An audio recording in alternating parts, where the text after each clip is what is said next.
Shalom. Selamat pagi Bapak, Ibu, Saudara. Terima kasih telah bergabung bersama kami dalam renungan harian Jemaat GKJ Bandung. Bersama kita akan mendengarkan firman Tuhan dan merenungkannya. Selamat pagi saudara-saudara. Hari ini Rabu 11 Maret 2026. Kita mengawali dengan mendengarkan firman Tuhan. Mari kita berdoa.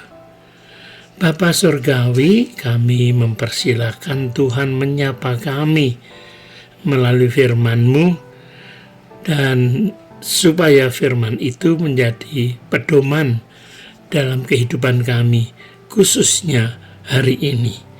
Terima kasih Tuhan. Amin. Saudara-saudara, tema kita hari ini, hati kita tahta Tuhan. Kita dasari pada Injil Matius pasal 19.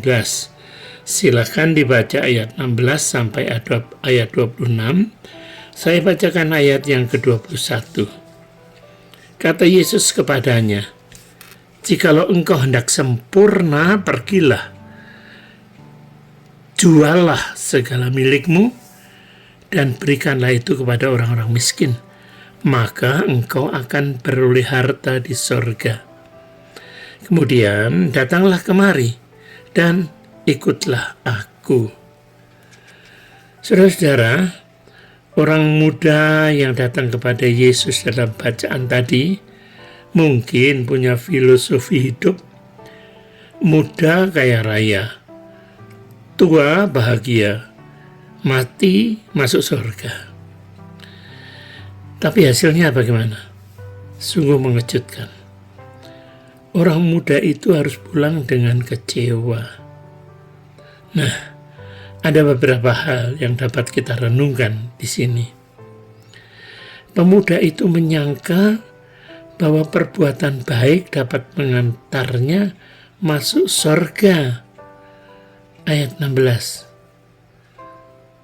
Kita mungkin memaklumi pemahaman ini. Yesus lalu memerintahkan agar dia mematuhi semua perintah Tuhan dan menguraikan apa yang ada dalam hukum Taurat. Lalu dengan bijak Tuhan Yesus ingin menunjukkan bahwa anak muda itu yang merasa mematuhi hukum Taurat itu tidak cukup, tetapi diperlukan kepasrahan sepenuhnya kepada Tuhan. Dengan menjadi orang baru, maka dikatakan oleh Tuhan Yesus, juallah segala milikmu. Mendengar penjelasan ini, pemuda tadi harus pergi dengan sedih, sebab banyak hartanya. Orang muda yang kaya ini belum dapat melepaskan kelekatannya pada harta dunia. Ia belum menempatkan Tuhan sebagai yang utama dalam hidupnya. Belum menempatkan Tuhan dalam hatinya. Dia belum bisa mengatasi kekayaannya. Alhasil, Tuhan Yesus berkata kepada orang muda ini bahwa orang kaya susah atau sukar masuk kerajaan surga. Dia tidak menguasai kekayaannya ternyata, tetapi malah justru dikuasai atau dibelenggu oleh kekayaannya itu. Tidak ada yang salah apabila kita dipercaya memiliki sejumlah besar kekayaan.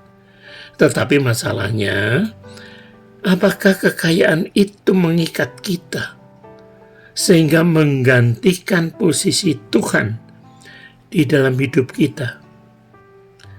Maka sediakanlah tempat yang utama dalam hati kita untuk Tuhan, dalam hidup kita. Maka kita akan tidak lagi diperhamba oleh harta yang sementara. seperti kekayaan ataupun yang lain.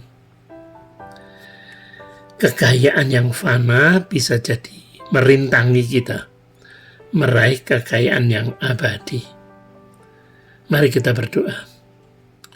Terima kasih Tuhan, tolonglah supaya kami menempatkan apa yang kami anggap milik kami, yang sebetulnya itu adalah anugerah Tuhan, sebagai hal yang harus kami kelola dengan baik, supaya hidup kami tetap hanya percaya dan bersandar pada Tuhan.